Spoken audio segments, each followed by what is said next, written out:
Hello everyone, welcome. So over this past year, I've gotten really into watching movies. I've always been into TV. I watch probably too much of it, but I have never been that into movies. I've always liked them, but I'm the type of person who would just rewatch the same 5 films, like my favorite films, over and over again. And I didn't branch out too much. I didn't watch too many new movies until at some point last year, I just started watching a bunch with my friends. And then this year especially, I just got really into watching more movies. I think it's in part the influence of Letterboxd, in part the influence of my movie and TV journal, but I've just really loved logging the films I watch and just keeping track of all of them, and I've just gotten so into film. And so I made a video earlier this year talking about the films and TV shows I've watched so far this year and just, giving a little brief summary of my thoughts on them. But today I really wanted to do a tier ranking of all of the movies I have watched so far this year. And in total, I've seen 71 new movies this year. We're not counting rewatches.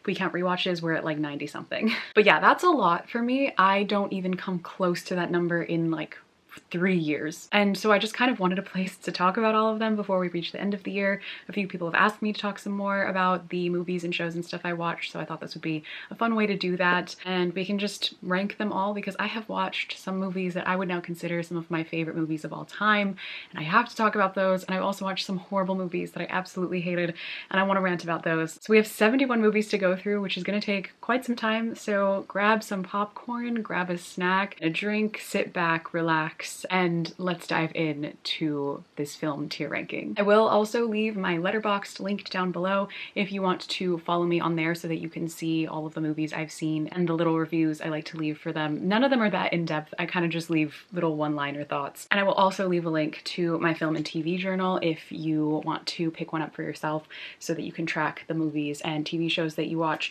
It's a lot of fun. I've been getting so much use out of mine. This one's still wrapped up, but this is mine that I like to actually use, and I actually write my little reviews in there, and it's very fun.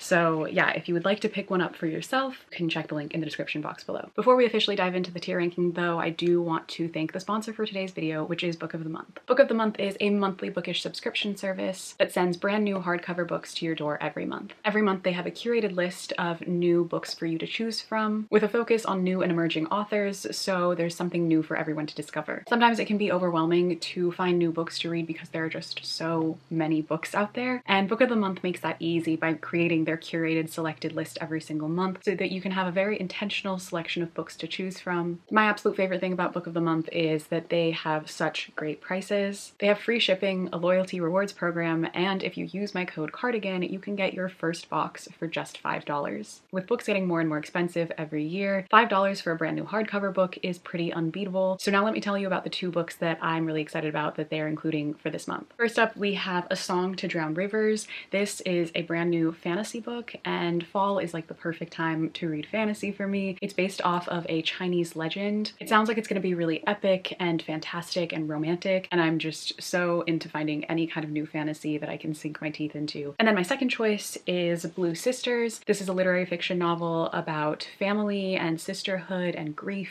so I'm very excited to try this out as well, and I know this author is pretty well loved too, so hopefully this will be a good introduction to her writing for me. But again, be sure to use my link in the description box to check out Book of the Month for yourself and use my code CARDIGAN to get $5 off of your very first box. And without any further ado, let's get into the tier ranking. All right, so here we have my tier list. As per usual, I like to come up with creative little titles for each tier because it's just more fun that way. But my brain did stop working at a certain point while I was trying to make this list, so it's fine. Some of them are better than others. We won't talk about that. So starting off, we have I Am Not the Same Person I Was Before Watching This Movie. This is my god tier films, the best of the best I've watched this year. Technically speaking, there might be some in the tier below that I would objectively consider better, but these are my favorites. So like personally to me, these were just the best movies I watched. They really meant something to me. They really touched me. And so that's why they would go in this top tier. Right below that, we have Received a 55-minute standing ovation from me in my living room. This is a reference to a Twitter meme, so I hope people know what I'm talking about. But these are movies that I just think are fantastic, excellent, award-worthy, just the peak of cinema and film. Some of these will definitely still be 5-star films. They're just not my favorites. Then we have the film bros were onto something. I hate to give them credit, but like I have to. It was too good. So these are probably more like 4.5-star films that I also think are really excellent. They just didn't move me as much as movies in the first 2 tiers did, but I still really liked them. Then we have a movie that feels like a movie. I had to name one of the tiers this. I literally say that so often after I watch a movie. I'm not even kidding. These are movies that they might not have technically been all that good, but it was a movie that felt like a movie. Like I had a good time watching it, and that's all that really matters. Next, we literally just have the gritted teeth emoji because I couldn't think of a title for this one. These are movies that genuinely just made me make that face. They weren't the worst things I've ever seen, but they just weren't good. I would never recommend them and I would never watch them again. And then finally, lastly, we have brother, because I still love that TikTok sound, which is obviously the worst movies I've seen this year. There's probably going to be a little bit of like a gap in the rating of some of the ones that I put in that bottom tier because I think there are some that I definitely dislike more than others, but I didn't feel like making too many tiers. I felt like this was already enough. But anyway, so those are the tiers. Let's move on to the actual movies. As you can see, there are a lot of them. They're in no particular order. Tiermaker just put them in this order, so I didn't change it.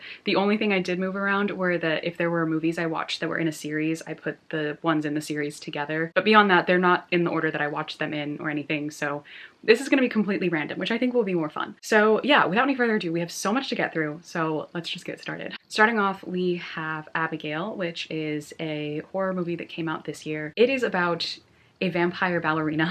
My friends and I went to go watch this in theaters because it's about a vampire ballerina and that just sounded like so much fun, so we had to go see it. It was not great. The acting was probably the best part. I actually really liked the cast. It was pretty funny and some of the lines were actually pretty funny, but overall it was just a little silly. Unfortunately, not in the way that made me just really enjoy the experience of watching it, but it was still like fun nonetheless. I am, however, like objectively though, going to put this in the gritted teeth emoji tier because I gotta be honest, like it really just wasn't very good.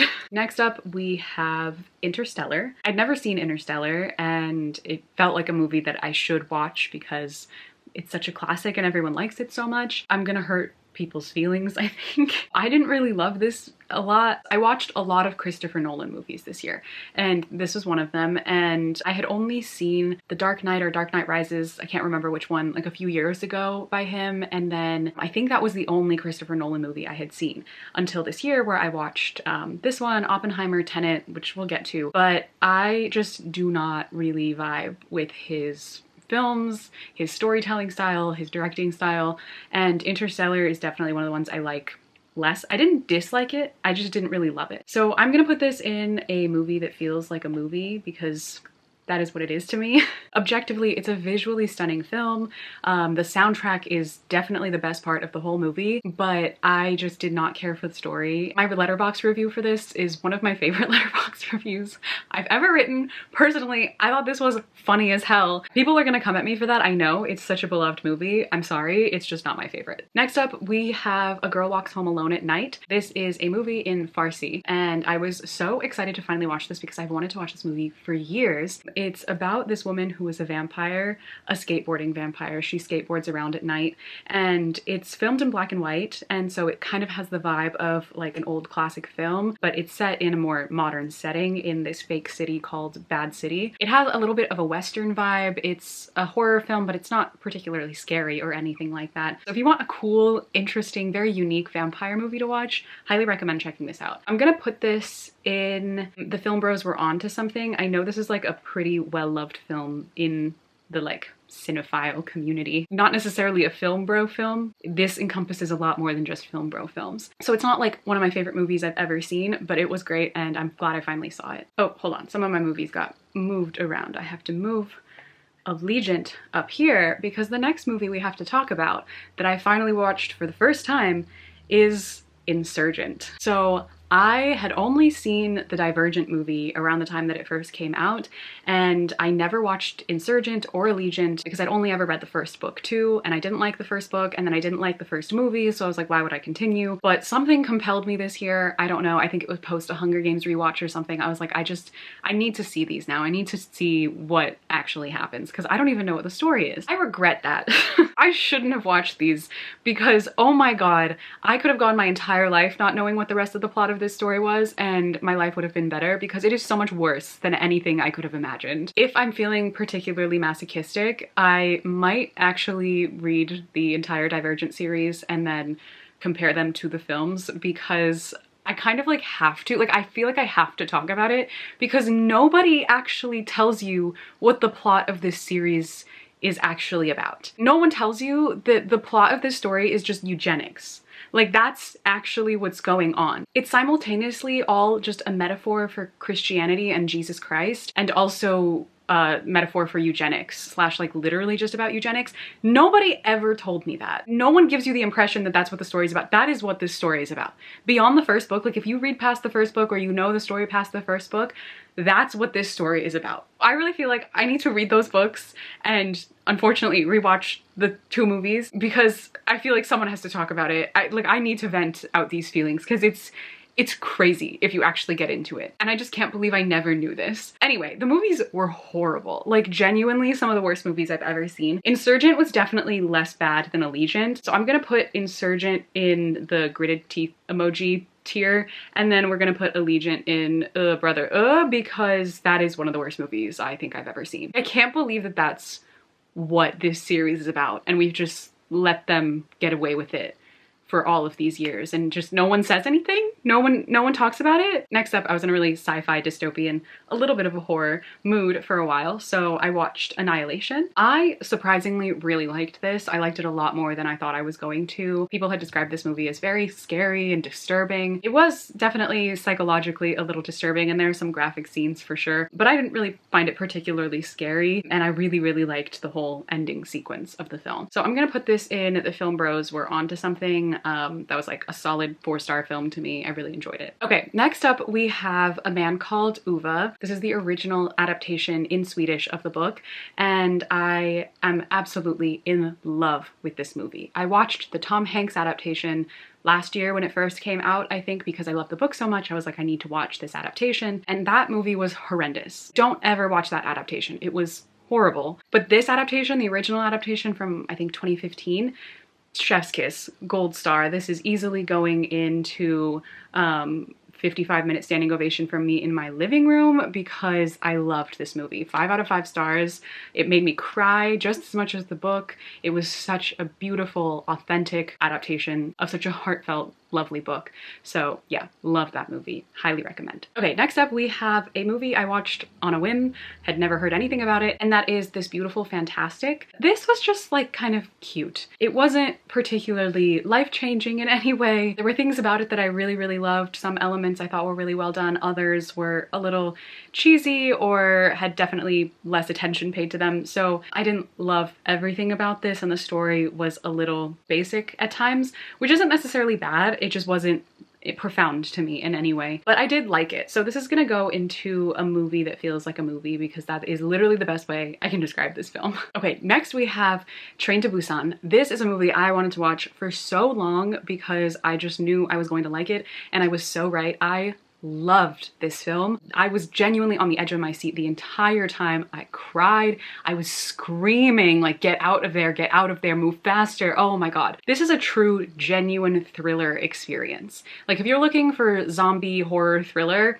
this is the movie. Everyone is so right about this movie. Everyone who's ever said that it's fantastic is telling the truth. So this is going into received a 55-minute standing ovation from me in my living room because it did. I finished that movie and I was like, wow.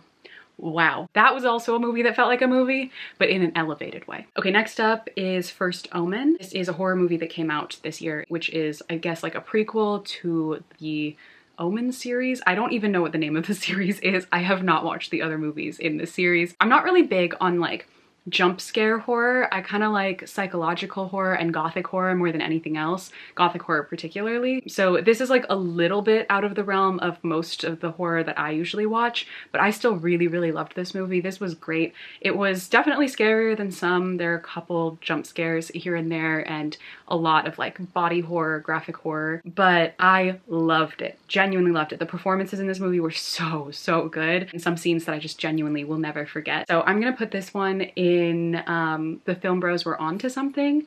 I could probably put it one tier higher. I might have actually liked it a little bit more, but we'll leave it there for now. Okay, next up we have Watching the Detectives. This was a movie that I literally only watched because Cillian Murphy was in it. I love Cillian Murphy. I am a huge Peaky Blinders stan, and that was a mistake. Do not watch a movie just because one of your favorite actors is in it, because you will find some of the worst movies you've ever seen in your entire life, and that is what this was. I was like, rom-com featuring Cillian Murphy and Lucy Liu? That's gotta be great. Wrong. It was horrible.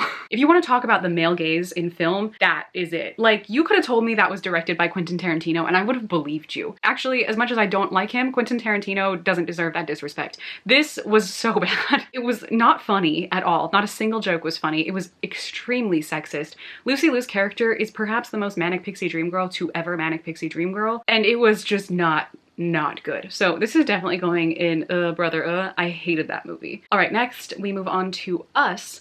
I finally watched this year. I had seen Nope and I had seen Get Out like when it first came out, and I absolutely love those two movies. Like any Jordan Peele horror movie, I will be sitting in the theater like the day it's released, but I didn't get to watch this one when it first came out, and so I finally just got to watch this last week, and I really, really liked it. I did not know that it took place at the Santa Cruz Beach Boardwalk, because I went to the Santa Cruz Beach Boardwalk many times as a child, so like I know that place very well. I'm very familiar with it. So I love when a movie is set at the Santa Cruz Beach Boardwalk. This one and The Lost Boys, but I had a really great time with this. I really loved the social commentary that it made on class. I thought it was a really interesting take. So this is gonna go in the Film Bros Were Onto Something, because again, another just great film. Okay, next we move on to Killers of the Flower Moon. I watched basically all of the Best Picture Oscar nomination films this year because my friends and I were doing like a little Oscar party, so that's why you'll notice all of those on this list. But Killers of the Flower Moon was one of them, and I actually liked this a lot more than I thought I was going to. There are elements to it that I absolutely thought were fantastic. The acting was really, really good. The set design was beautiful. I really liked like certain elements of the storytelling and the script. I can definitely see why people were mad that it was given so much less attention than something like Oppenheimer. And I appreciated the fact that it was about a topic that doesn't really get a lot of coverage in media in general, in art in general, and like a period of history that we just ignore, overlook, and brush under the rug. I know I rated this one like a little bit lower than actually some of the movies in that tier list, but I have over time developed more of an appreciation for it. So I'm gonna put it in the Film Bros Were Onto Something, because I do think it's actually on par with a lot of the films that are in that tier. Next up we have The Zone of Interest. This was another Oscar nominated film for Best Picture. I thought there were certain elements to this film that were really well done, but again, I did not care very much. So this is going to go in a movie that feels like a movie. I thought the concept was really great. I just didn't particularly love the execution of it, so that's why it's gonna go in that tier. Okay, next up we have A Simple Favor, which I haven't gotten to talk about this yet, I don't think. If you've seen it, this movie is exactly the plot of Verity by Colleen Hoover. And the scary thing is that they came out within like a few months of each other. Like, I need to know who copied who because the timing of everything is suspicious and the plots are suspiciously similar. The only difference is that A Simple Favor doesn't take itself seriously, so it's actually kind of funny and a little bit campy, but Verity takes itself way too seriously. I was just so baffled when I was watching this. I was watching it with my friend and I turned to her and I was like, this is just Verity. Like, it's literally just Verity, except more fun. I'm gonna put this in a movie that feels like a movie. Like, I had fun watching this. It wasn't life-changing or great or anything, but it was entertaining enough, so it's going in there. I don't dislike it as much as some of the movies in the tier below, so it can stay there. Next up we have the Dungeons and Dragons film that came out last year, I think. I am so sorry to everyone who likes this movie. I literally couldn't pay attention. I didn't like this at all, and I love Chris Pine, so I'll watch like anything Chris Pine is in. That's literally the only reason I watched Don't Worry Darling. I just shouldn't watch things just because a favorite actor is in it. This is an example of that. I know people really love this. I know they had a good time with it. I don't blame them. It just wasn't for me. So this is going in the gritted teeth emoji tier, because yeah, it wasn't for me. Okay, next we have literally one of my favorite movies I watched this year, The Stepford Wives. Speaking of Don't Worry Darling, I watched this because I watched Don't Worry Darling like the year it came out, so like a little bit ago now. It's not the worst thing I've ever seen, it's just not a good movie. It has such a shallow message, it's deeply just derivative of so many other stories that you've seen, like very literally in some ways, but there's absolutely nothing interesting, unique, or just new that that movie's adding to the conversation that it's trying to have. And I didn't like it. And that is why I wanted to watch The Stepford Wives, because I knew that that movie was inspired in a lot of ways by The Stepford Wives. It's kind of conceptually the same thing. So I finally watched this literally yesterday, and this movie was so good, it made me hate Don't Worry Darling even more. For a movie made in 1975, it is unbelievable how truly feminist this film is, and like ahead of its time. The social commentary this film makes on women's rights and agency, that whole like housewife culture and trad wife culture, which is very much still a relevant topic today because a lot of that is coming back. More people need to watch this movie. I know it's old, I know it looks old, people need to get over their fear of watching old movies because there's so many good old movies and this is one of them. The messaging is still relevant to this day, it still holds up.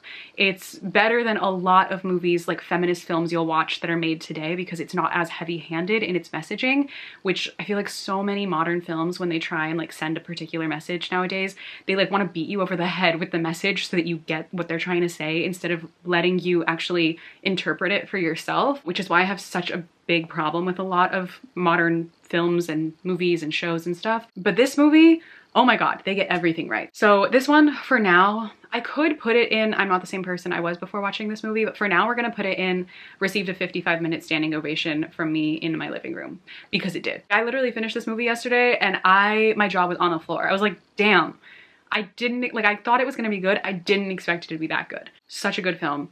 More people should watch it. Okay, next up we have Maestro. This is another film that was nominated for Best Picture at the Oscars.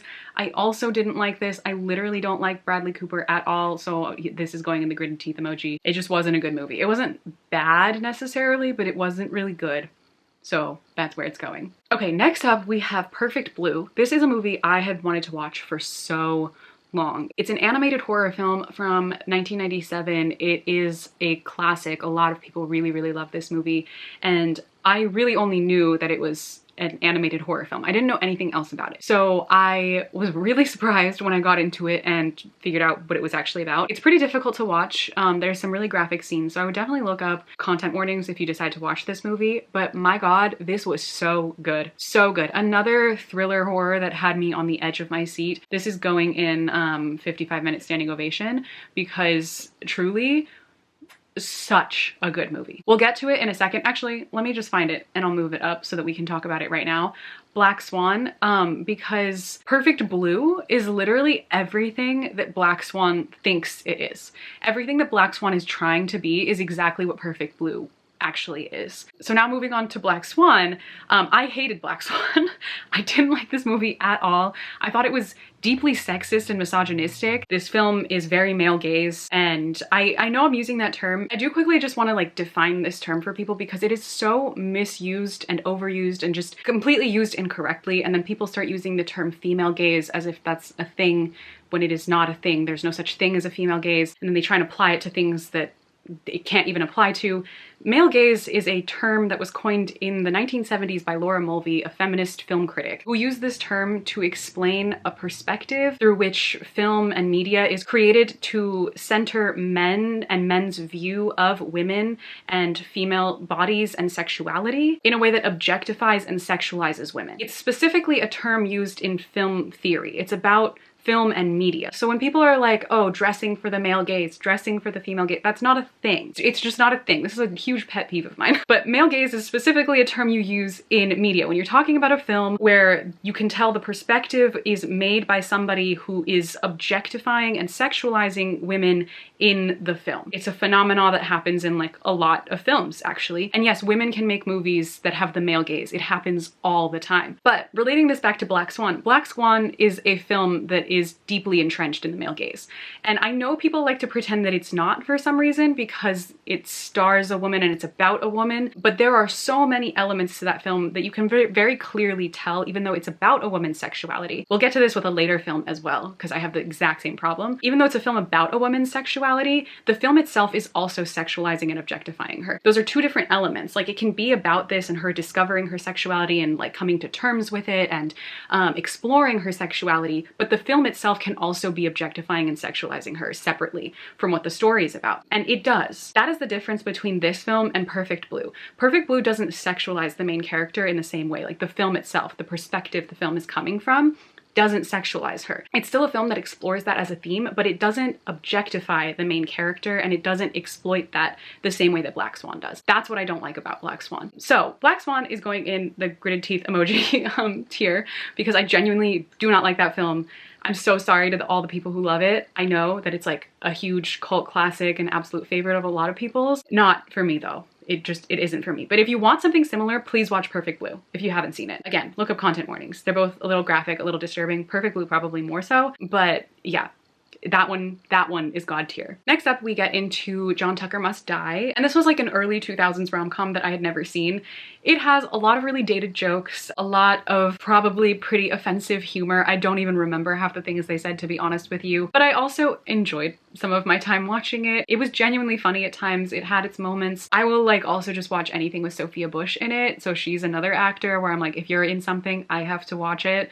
And unfortunately, I've also watched a lot of bad things because of that too. But this one was actually fun. So it's not like a great life-changing movie or anything, but I am gonna put it in a movie that feels like a movie because it was just fun for me. It's not something I'd probably recommend to people, but I had a good time with it. Okay, next up we have My Best Friend's Wedding, which is a rom-com starring Julia Roberts. I was in like a really intense rom-com Julia Roberts mood early this year for some reason, and I watched this for the first time and I really liked it. This was so fun. It was toxic and entertaining and genuinely funny, so I'm gonna put this one in the film bros were on to something, even though it's technically, again, not a film bro film, but doesn't matter. Still high up there for me. Okay, next up we have The Witches of Eastwick. This is another movie I watched pretty recently. This was like fine.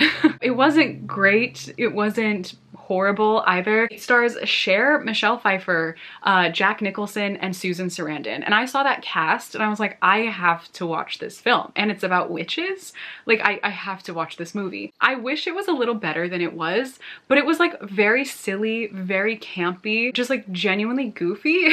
And I had fun watching it. Also, like, besides Jack Nicholson, everyone looked great. So it's just like fun to see all of those like iconic actors all in a film together. So yeah, I had fun with this. So this is gonna go in a movie that feels like a movie. Okay, next up I watched The Green Knight. Actually, both of the Dev Patel movies are back to back. Iconic. I did not do that intentionally. This is King Arthur's Knights of the Round Table kind of retelling, reimagining. I do not know enough about that story and that lore to fully grasp everything that happened in this movie, but aesthetically speaking, this was really cool. It was really fun. I really liked a lot of the choices they made. I'd never seen a movie like this, and I also just love Dev Patel. I'm probably gonna put this in the film bros we're on to something. I like it a little less than some of the movies that are in there, like maybe closer to Killers of the Flower Moon than something like First Omen or Annihilation, but still it feels right on par with those. Okay, next up we have Monkey Man. This is a new release this year, directed by Dev Patel, starring Dev Patel, written by Dev Patel. If you still haven't seen Monkey Man, you need to. Like, you absolutely need to watch this movie. This is one of the best movies I've watched this year. I'm saving the top tier for like a couple of movies that I feel just like are just a little bit above everything else. So this is gonna go in received a 55-minute standing ovation from me. I watched this twice this year. I literally already rewatched it because I liked it that much. It's just so good. One of the best action films I've seen in such a long time, with such a great message. So well directed and acted and edited. Everything about it was just so well done. So absolutely a must-see for this year, and definitely going to be one of my favorite 2024 releases. Okay, next up we have Arrival. I literally don't have much to say about this. I didn't really like this movie. Again, I know this is also very well loved. I don't feel like going into this, but like I found a lot of this movie to be just like deeply racist. It was just like a lot of like patriotic pro-American propaganda that was just deeply entrenched in the film that I did not like. So I did not have a good time with this film. So I'm gonna put this in the gritted teeth emoji. This was just not for me. I liked the aliens. The aliens were cool, but nothing about this movie was surprising, all that interesting. It felt really tedious and slow to me, but visually it was really cool. So I did like that. Okay, next up we have the Turtles All the Way Down movie. I was so excited to watch this because I loved the book when it first came out. That book had a profound impact on me and like truly changed my life in a lot of ways. And so I was excited that the movie was coming out. I didn't even remember that it was coming out this year. And I thought it was cute. I enjoyed it. It's not my favorite film that I've seen or adaptation that I've seen. It wasn't bad by any means. It just wasn't amazing either. So I'm gonna put this in a movie that feels like a movie. Okay, next up, we're finally gonna put a movie in my top tier because the next movie I watched was Pan's Labyrinth. Hold on. Let's put her where she deserves to be. Oh my god. So I spent my entire life under the impression that Pan's Labyrinth was a children's movie. I don't know why I thought that. I don't know why, what about it gave me that impression, but for some reason I have always thought this was a children's movie. Maybe because the main character is a child, maybe because there's like a fantastical monster creature in the film. Something about it seemed like a fairy tale for kids, but it is not. This is a movie about war, the traumas of war, and grief, and mostly about moral disobedience and the necessity of moral disobedience. And oh my god, I loved this movie. This is a new all-time favorite for me. Yes, there's some films that are in the tier below it that I think maybe objectively might be better, but like not for me. That movie was so good. It hit every mark for me. Everything I love in film was in that movie, and it was just so good. I walked away from that a changed person, and oh my god, I wanted to rewatch it immediately after I finished it because I knew that I'd missed so many things and there was so much more that I could get out of it. So yeah, absolutely a new favorite for me. I adored Pan's Labyrinth. I will be rewatching this again and again. Okay, next up, actually, I'm gonna move something around. We're gonna put Saltburn up here and then talk about that and The Talented Mr. Ripley together because it's necessary. And I watched them back to back. So next up we have Saltburn. I really loved this. I know a lot of people have criticisms of this movie. I understand the criticisms of it. I also just had a really good time with it, so I don't care. Yes, The Talented Mr. Ripley does a lot of the things that Saltburn does actually better than Saltburn, but aesthetically speaking, I just loved visually looking at Saltburn. It was beautiful to watch. So I'm gonna put that one in, honestly, like for me, I know people are gonna disagree. For me, it's going and received a 55-minute standing ovation in my living room just because I liked it so much. And so then Talented Mr. Ripley, my friend had us watch this movie after we watched Saltburn because he was like, it's so similar. And I really enjoyed this too. It wasn't my personal favorite. I feel like I'd have to rewatch it too to get more out of it. But this one for me is gonna go in a movie that feels like a movie because I enjoyed it. It has a lot of really good elements. It's just not a favorite for me. Okay, next up we have The Matrix. This is definitely going in the film bros were onto something because my god, they were. That movie was actually so good. I really do kind of want to watch the sequels. I just don't know how well they'll hold up to the first one. So if you've seen the entire series, let me know if I should continue watching the rest of them or if I should just keep it to the first one. Okay, next up we have Erin Brockovich. Girl, Julia Roberts knows what she's doing. Oh my god, I loved this. It's going in 55-minute standing ovation. Erin Brockovich is a phenomenal movie. First of all, Julia Roberts slays in every single outfit. Every single fit she wears is so good. She looks great. Second of all, she is such a good actor. Oh my god, that was like a highlight of the film. But also this story is so moving and they did a phenomenal job bringing it to life on film. So yeah, I just loved that movie and I'm really glad I finally watched it too because I've been wanting to watch it for so long. Okay, next up, I finally watched The Godfather Part I and Part II. I still haven't seen Part III, but we'll get to that. This was a movie I had put off for so long because I was like, the film bros are lying, okay? Like, it can't be that good. Or it's just not for me. Like, they might like this kind of movie, but I'm not gonna like this kind of movie. That's what I was thinking. It felt like the kind of movie that wasn't going to be my thing, so I was like, I'm just not gonna watch it. I was so wrong. Unfortunately, the film bros were not lying. Your dad is not lying to you. This movie is actually excellent. It's so good. Part 1 I am going to put into This is gonna get me like killed by some people because they're gonna say it's blasphemous, but I'm gonna put this in the Film Bros We're Onto Something, and then I'm gonna put part 2 into 55-minute standing ovation for me in my living room because part 2 was so good. That is one of the best movies I've ever seen. I liked part 1 a lot too.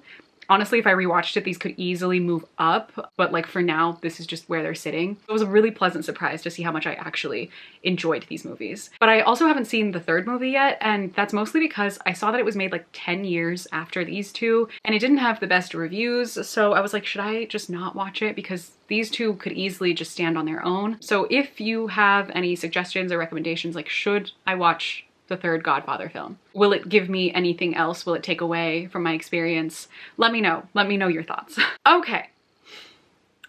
Next, we have Dead Poets Society.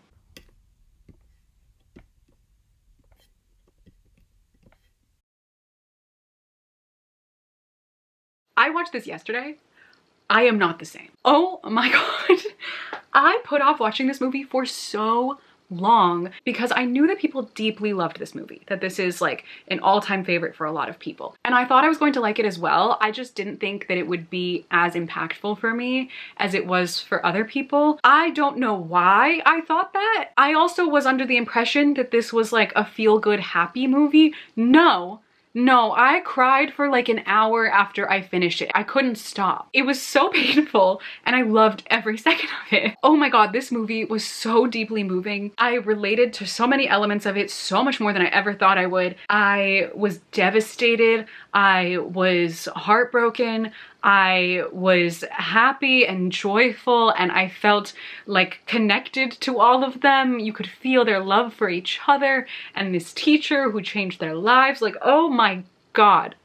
I literally don't have words to describe what this did to me. It broke something in me, for sure. Yeah, that is now one of my favorite movies I've ever seen. Like, ever seen. It might make my top 4 on Letterboxd. At this point, I might have to bump something out. Yeah. It hurt.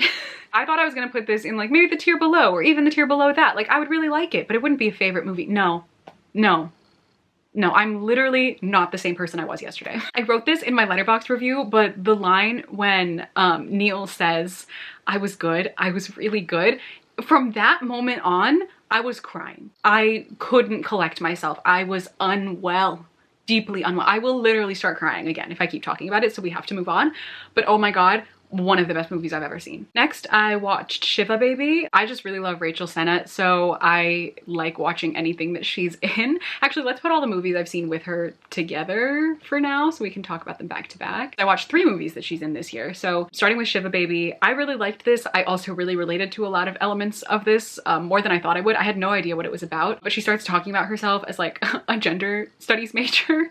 And I was like, wow, deeply, deeply relatable having to explain that to people. So yeah, I really like this. I'm gonna put this in the Film Bros We're Onto Something. Next up, I watched Bottoms. Bottoms is going in, got a standing ovation from me because I'm not big on comedies, as you can very clearly see from this. There are not that many comedies on my list. I don't watch very many. Bottoms is one of the funniest movies I've ever seen in my entire life. I was cracking up constantly throughout that film. Some of the funniest jokes, some of the best line deliveries, the best actors who gave such great performances. I love that movie so much. And then I just most recently watched I Used to Be Funny. This one was definitely darker than Shiva Baby. It's still a funny movie, but definitely look up content warnings because it deals with SA and it's difficult to watch at times. So I'm gonna put this one in a movie that feels like a movie. Like I liked it a lot, but it's also just like not a favorite for me either. I like the other two a lot more. Okay, next up we have Eileen. This one I watched because I read the book earlier this year and also because it starred Anne Hathaway, because again, I will watch anything Anne Hathaway is in. So I wanted to see how the adaptation compared to the book, and it was a decent adaptation. I like the book more for sure, but the movie was still pretty well done. But again, it wasn't anything profound. So I'm gonna put this one in a movie that feels like a movie as well. Okay, next up we have Past Lives. Again, another Best Picture Oscar nomination. I really enjoyed this movie, but I don't think I liked it as much as a lot of other people did. And as time has gone by, it's kind of moved down on my list too a little bit. I still think it's fantastic and really well made. It's just personally for me, not as special as some of the other movies I've watched this year. So this one is going in the Film Bros We're Onto Something. Okay, next up we have Sex and the City. I watched the entire show this year and then I was like, okay, I may as well watch the movies. Then I watched this movie and then I was like, I don't know that I should watch the second movie. So if you think I should, let me know, but this movie was awful. If I have to watch one more minute of Carrie and Big going back and forth, breaking up with each other and getting back together, I will lose my mind. I'm gonna put this in the gritted teeth emoji because some of the movies that I have in the final tier are just so much worse, I think. So it feels like I need a little bit of distinction between the two. So we're gonna put it there, but that one is probably my least favorite in that entire tier. Okay, next up we have Dune and Dune 2. I talked about these a little bit in my video as well. A lot of these that I talked about in my video where I mentioned all the movies and shows I've watched so far this year. But I surprisingly really like these. I didn't expect to like them.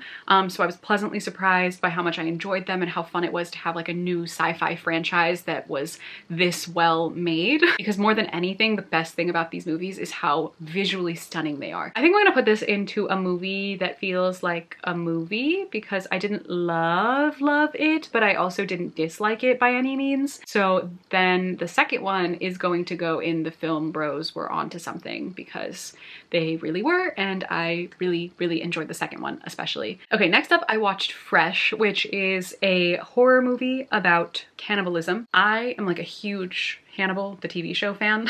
So any story about cannibalism, any film, movie, book, anything, most of the time I am always into that. So I was excited to watch this. This was much sillier than I thought it was going to be. Like thematically, it's still very dark. It was just kind of like a dark comedy, actually. And I wasn't expecting the comedy element to it. The best way I can describe this film is through a Letterboxd review, my favorite Letterboxd review of it, in which someone calls this white woman's Get Out. And that's literally what it is. I'm gonna put this one in a movie that feels like a movie because it was good. I had a good time with it, but it wasn't anything sensational. Okay, next up, we're gonna move another film over here so we can talk about Yorgos all at once and get it out of the way. The next two films are Poor Things and Kinds of Kindness. Back to when we were talking about Black Swan and we were talking about the male gaze, my biggest problem with Poor Things, and I've mentioned this in that previous video where I talked about movies, my biggest problem with this movie is that people pretend like it is a feminist film.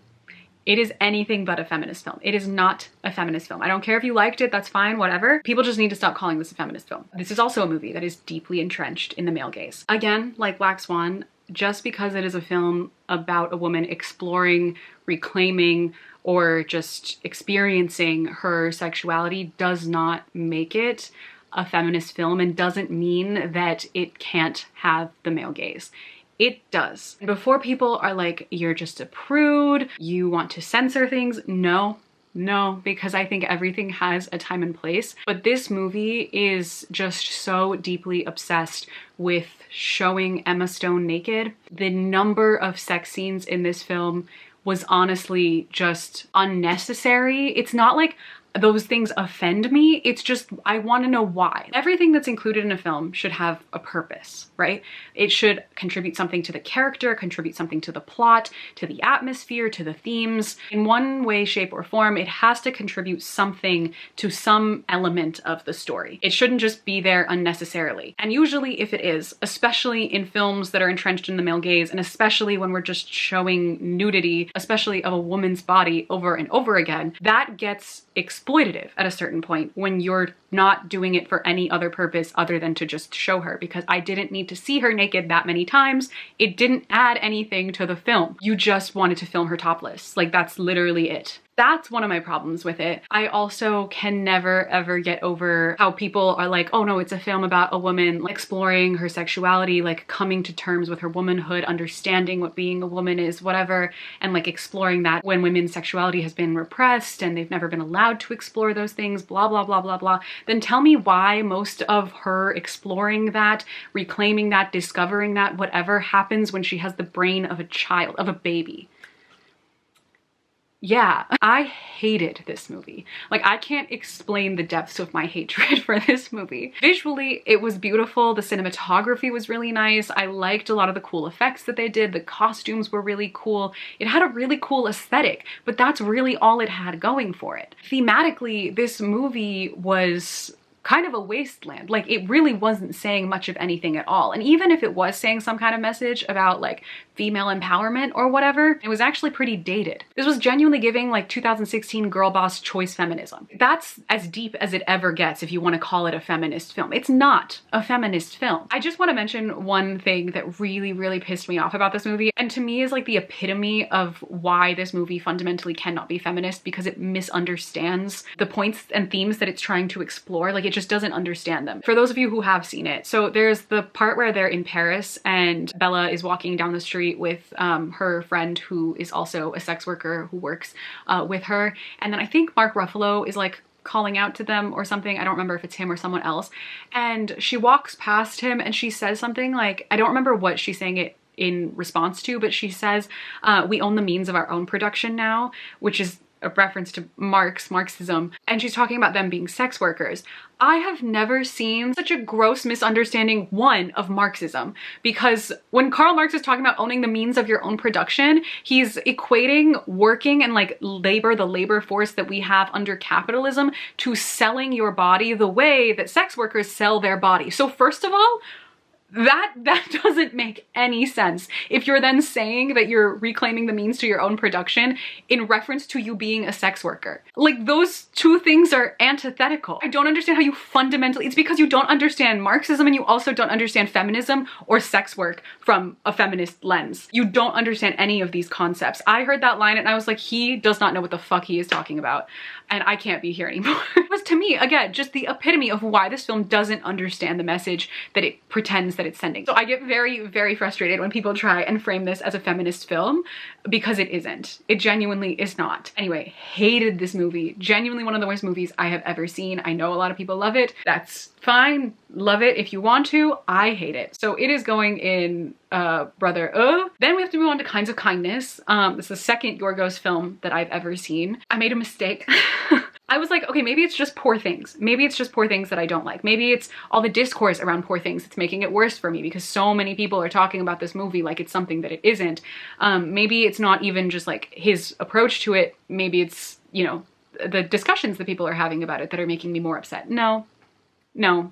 It's him as a director. I'm not a fan. Kinds of Kindness is an anthology film that came out this year, his new film for this year. So I was a little more hopeful until we got to the third story in the anthology, and I just couldn't take it anymore. There are just like a lot of graphic scenes, essay, a bunch of, again, unnecessary, weird shit that is seemingly just meaningless. That's my biggest problem with it. Like, I don't mind things being weird. I don't mind things being graphic or odd or having like a lot of taboo things like in a film or in art or media, but none of that bothers me. It just needs to have a reason. Like, you need to have a reason for doing it. And most of his films just feel like he's doing shit for no, like for the sake of being weird. I don't like that. It's fake intellectual shit, and I don't like things like that. And that's what all of his art that I've seen so far. Maybe there's one that I'll end up liking. Kinds of Kindness is also going into the bottom tier. One of the worst films I've seen this year. Hated it. Would never recommend. Okay, next up we have The Holdovers. I did not like this movie. I'm so sorry to everyone. I've actually liked it less and less as time has gone on. So this one is actually going in the gritted teeth emoji tier. It would have gone in the tier above had I not just watched the Dead Poets Society yesterday, because this felt even more like a cheap derivative of that film. I know it's not trying to achieve the same thing, but in a lot of ways thematically it's like really similar, and it was just, it wasn't good. It wasn't funny to me. Visually it was nice to watch. That's like a theme I've noticed. A lot of movies are just really pretty but they don't actually have any substance. This was one of them to me. Okay, next up we have The Idea of You. This is the Harry Styles fanfic movie with Anne Hathaway and Nicholas Galitzine. I had fun watching this. It was bad, okay? It was actually very bad and it was very dumb. I didn't like really get much out of it, but I had a fun time because I like both of the actors, and the script was actually less bad than I was anticipating it being. It feels wrong to put it in a movie that feels like a movie because there are too many movies in that list that are actually much better than this film. So I'm gonna put it at the very front of the gritted teeth emoji tier because it's better than a lot of those, to me personally at least. Like, maybe not objectively better than something like Black Swan in terms of like filmmaking, but I had more fun watching it, so that's where it's going. Okay, next up we have Maboroshi. I hated this movie. I talked about it in a previous video that ended up just being, again, another movie that was really beautiful, but the actual like text was weird and bad and then incestuous. This is gonna go in, we're gonna put it in Brother. I didn't hate it as much as like a lot of the ones in that list, but it's still going there. It's still going there. Oh my god. All right.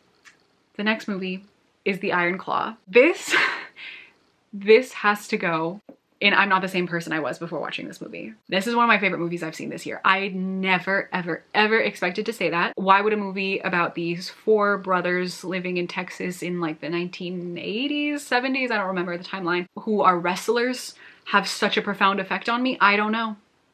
I don't know, but I cried like a baby watching this movie. See, all of my favorite movies like literally make me sob. If it doesn't make me sob, it's not gonna be an all-time favorite. It has to make me sob. So like, yes, there are maybe objectively better films, but it has to make me cry my eyes out for it to be a favorite of mine. And this movie made me cry my eyes out. If you'd asked me like a few months ago, it might have actually been a tier below, but every time I think about it, I like it more and more. And I've just upped my rating for it as time has gone on because I just can't stop thinking about it. I'm drawn to things about like sibling relationships. So yeah, I just, oh my god, I can't, again, another movie I can't talk about, otherwise I'm gonna cry. Okay, next up we have Problemista. This is another 2024 release. I really like this. This is another kind of like quirky, weird, surrealist comedy that I surprisingly liked a lot more than I thought I would. I'm gonna put this in the Film Bros Were Onto Something. I really had fun watching this. It's unlike anything I've ever seen, but it really made me laugh and it was just like a clever little unique film. Oh, okay, next we have I Saw the TV Glow. What do you want me to say? Here's the debate. Okay, I can't decide if I like Dead Poets Society or I Saw the TV Glow more. That's the current struggle. Like, recency bias is pulling me towards Dead Poets Society since I just watched it yesterday. But I Saw the TV Glow, I haven't cried like that watching anything. Like, these other ones, I said I cried a lot. I did. I cried so much watching I Saw the TV Glow. It was embarrassing. That movie changed me, like to my core, changed me fundamentally. So it is a toss-up between which one is my favorite. Only time will tell. By the end of the year, I will have an answer for you. It's like a modern kind of horror film. I don't know exactly what genre you categorize it in, but it's definitely horror. Less like scary ghosts horror, more psychological in some ways. I don't want to tell you anything about it. Like, you really shouldn't know anything before you watch this movie. I thought I was gonna like this movie, but I didn't know what it was about. And then I started watching the movie, and the entire time I was like on the brink of tears, but I just like couldn't actually cry until we get to like the last 10 minutes maybe of the movie, and I was a wreck. An absolute wreck. And maybe everyone who watches this will not cry. Maybe it's just like a certain type of person who feels connected to this in a particular way who will, but for me, this made me like, I was unwell. I was deeply, deeply unwell. All right, next up is Oppenheimer, another Christopher Nolan movie I watched this year. Actually, let's talk about his other two that I watched. So Oppenheimer and Tenet. Oppenheimer, I surprisingly liked a lot more than I thought I would. I didn't care for the actual story of this, to be honest with you. However, I love Cillian Murphy and I thought the movie was really well made. Love the soundtrack as well. So I actually ended up liking this a lot more than I thought I would. So I do have to put this in the Film Bros Were Onto Something, because they were. I'm sorry. Then we have Tenet, which was a movie I'd wanted to watch for a long time. Also, I'd heard like a lot of interesting things about this film, and I loved this in like a weird way. I hated things about it. I was deeply confused for a while, but I also just really, really liked how unique this film was. It is unlike anything I've ever seen. But the thing that I really appreciated about it and that made me enjoy it so much was how much I felt like I had to use my brain while I was watching it. You could not watch this like passively. This is an active movie watching experience, which I really appreciate. So this is definitely also going into the Film Bros Were Onto Something. I think that is the best Christopher Nolan film I've seen, probably. I might have rated Oppenheimer technically higher than that one, but that movie is so unique and so different from just anything I have ever seen. You can clearly tell that this was made with like a lot of passion, and somebody like really sat there and thought through writing this. So yeah, I surprisingly just really really enjoyed that film. Okay, next up we have Anatomy of a Fall. I loved this movie. Another nomination for Best Picture. It's going into I'm not the same person I was before watching this movie, because I'm not. That is like one of the best movies I have ever seen. One of the best movies I've seen this year. It was just so good. I will never, ever, ever get her monologue out of my head. The performances, all of the actors were so good. The script, the cinematography, every element of this film was so well thought through, so well executed. This was my choice for Best Picture at the Oscars, and unfortunately it didn't win. So good. If you watch like any of the Oscar films from this past year, that's definitely my #1 recommendation. All right, next up is Challengers. I loved Challengers. Oh my god. This was like truly a purely fun, perfect movie theater watching experience. I went with like a whole group of friends, an AMC with like the reclining seats and everything. It was just such a fun experience, and I just absolutely loved everything about this. I don't think I've had that much fun at the theater in such a long time, or even since watching it. So yeah, it's iconic at this point. It's already like a classic, so it has to go in that second tier. All right, next is Lisa Frankenstein. This was a lot of fun. It wasn't amazing to me, but it was a lot of fun. I'm gonna put it in I'm gonna put it in a movie that feels like a movie. It's definitely higher than a lot of the ones on that list, but it was still really enjoyable. Okay, next up we have Upgraded. This was like a silly rom-com that was released this year as well. I also had fun with this. It wasn't great, it wasn't amazing or anything, but it was like a step in the right direction for rom-coms in my opinion. So yeah, I'm happy that I watched it, and I hope that this means we get more fun rom-coms in the future. Okay, next up I watched The Secret Life of Walter Mitty. I'm gonna also put this one in a movie that feels like a movie. For me personally, this wasn't really anything special. I didn't really love a lot of it. I'm also just like not really a fan of Ben Stiller as an actor most of the time. Like most of the movies I've seen him in, I haven't really liked them very much. I think it's kind of like a tone thing for me. Like the tone of the film isn't what I really vibed with, but I do understand why so many people like it so much. And again, it's another film that's just really pretty, so it's really visually interesting to watch. All right, next is American Fiction, another nomination for Best Picture at the Oscars. This one was really good. It was really funny. I liked it a lot more than I thought I would too. So I'm gonna put this one in the Film Bros We're On to Something. Again, I'm not like a big comedy person in general, but I still enjoyed this because it was a little bit more serious than some other comedies, and I really liked a lot of the actors too, so that was a really fun one. Okay, next up we have Anyone But You. This was the rom-com starring Sydney Sweeney and Glenn Powell. Wasn't good. It's going in the gritted teeth emoji tier. The acting wasn't good, the script was really bad, the lines were so cringy. The best part of it was the credits rolling with Unwritten and the entire cast singing along to Unwritten. That was fun. But that wasn't the rest of the movie. So yeah, but again, it felt like a step in the right direction for rom-coms. So I'm not that mad about it. Okay, next up we have It Ends With Us. I literally just made an entire video reviewing this movie as well as the book and comparing the book and movie. So I'm not gonna talk about it, but this is definitely going in Brother for like the worst movie I've seen this year. It's hard to decide between the Yorgos films and It Ends With Us, but it's definitely one of those that is my least favorite. Okay, next up we have The Watchers. This was not good. I'm gonna put this honestly in the final tier. It's not as upsetting to me as a lot of the movies in that bottom tier. It's just quality-wise, like it's there. It wasn't good. It was riddled with plot holes and really subpar acting, and it couldn't hold my attention. Like immediately after I finished it, I kind of forgot everything that happened, and that's never a good sign. Okay, next up I watched I, Tonya, which is another iconic classic film that I hadn't seen.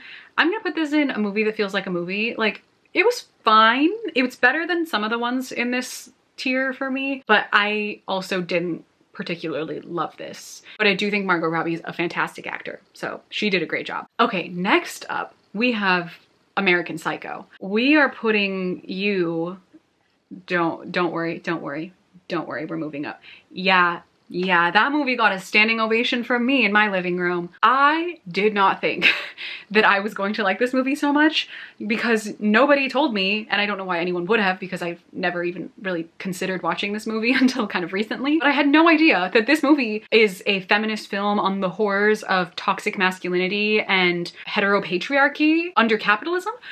Nobody told me that. I had no idea that that's what this movie was about, but that is what this movie was about, and it does a phenomenal job of exploring those themes. Oh my god, I watched this and I was like, oh my god, movies used to be so good. This is like one of my most boomer opinions, but like, we used to make movies where the message wasn't spoon-fed to you and it allowed the viewer to interpret the message for themselves. Like, the film still had a very clear theme, a very clear message that it was trying to send, but it wasn't trying to force it or shove it down your throat. You know, like, it lets you explore that for yourself along with the film. And that is what this movie does. This is such an exceptional satire. I just can't believe how much I actually liked this. I honestly could put this in the top tier right now, but that might just be like recency bias speaking because I just watched this recently as well. So it could move up a tier. Do not hold me to this placement for now. But yeah, I was so stunned by how much I liked this. And Christian Bale did a phenomenal job. The whole time I was watching this movie though, I was like, Howell, is that you? I need to look up if he won any awards for this role because he definitely deserved to if he didn't. But yeah, I was just so floored by how excellent this film was. Okay, next up we have Never Let Me Go, which is an adaptation of the book by Kazuo Ishiguro, which I also read earlier this year. I also really liked this. I didn't love it, so it's going in the movie that feels like a movie because that's truly how I would describe it. But also it stars Keira Knightley and Andrew Garfield, and again, I will watch anything they're in, so it was necessary for me to watch this. Next up, we have May December. I also talked about this one in a previous video for a bit. I wasn't the biggest fan of this. This is going in the gritted teeth emoji for me. I know a lot of people really liked this movie. I don't have like a particular criticism of it. I just feel like it's not for me, which is fine. Next, we have Notting Hill. People really love this movie. I know this is like a cult classic and I'm so sorry to do this because I love Julia Roberts and I think Hugh Grant is a good actor too. But this also has to go in the gritted teeth emoji tier for me. It can go up higher. I didn't vibe with this very much and I couldn't click with it. Okay, next we have Crimson Peak, another Guillermo del Toro movie. The first one I've ever seen actually, and I loved this. We're putting you in received a 55-minute standing ovation from me because it did. I was so floored by how much I loved this movie. Gothic horror is my genre. It's everything I love, and this movie has it all. Aesthetically speaking, one of the most stunning films I've ever seen. I was so captivated the whole time I was watching this. Everything about it was so good, and that was also another reason I really wanted to watch Pan's Labyrinth. And now I really want to watch The Shape of Water because I'll watch like anything he makes at this point. But it's also just like so underrated, so I need more people to watch it because I feel like nobody ever talks about it. Okay, final two movies. We have Thelma and Louise, which is a classic, iconic film I had, again, never seen before up until this year. And we are putting this one in the Film Bros were onto something because they were. I loved that movie. It was really, really good. It's as good as people say it is. It was a fun time. Anything Susan Sarandon is in, again, I will watch the film. Just an iconic film. Now I understand all the references that people make to it. And finally, lastly, we have Carrie. I'm putting this one in a movie that feels like a movie, which I know is going to be blasphemous for some people. However, if this movie wasn't made, I said this in my Letterboxd review, but if this movie wasn't made by men who wanted to see teenage girls naked, it would have been perfect. But again, the male gaze ruins everything. The opening scene of this movie with all of these teen girls in like a locker room, naked, taking a shower, it was too much. It was weird. It made me deeply uncomfortable. It would have been perfect. It genuinely would have been perfect. It was such a good classic horror film, and I'm really glad I finally watched it. But there it is. That is my final tier ranking of all of the movies I have watched so far this year. I feel like it's a good spread all over the place. Most of the movies I've watched this year I've actually really liked. There haven't been too many I've seen that I just despised or hated or thought were just like unwatchable. So thankfully it's not too much in those bottom tiers, and I have found some new all-time favorites, which is So exciting. But that is it for this tier ranking. So let me know in the comments if you've watched any of the films that I mentioned in this video. How would you rank them? What are your thoughts on any of them? And also let me know what are your top 2 favorite films that you've seen so far this year. I've just been in such a movie mood and it's been so much fun to get through so many of these incredible films, and I'm so excited for everything else I still have to watch. Again, if you want to follow me on my Letterboxd to know everything that I'm watching and keep up with what I'm watching, you can check out the link in my description box. If you want to know what TV shows I'm watching, I'm on Serialized on there, so you can also check there for that, and also all my social media as always. But again, thank you all so much for watching this video. I hope you enjoyed, and I will see you very soon in my next video. Bye!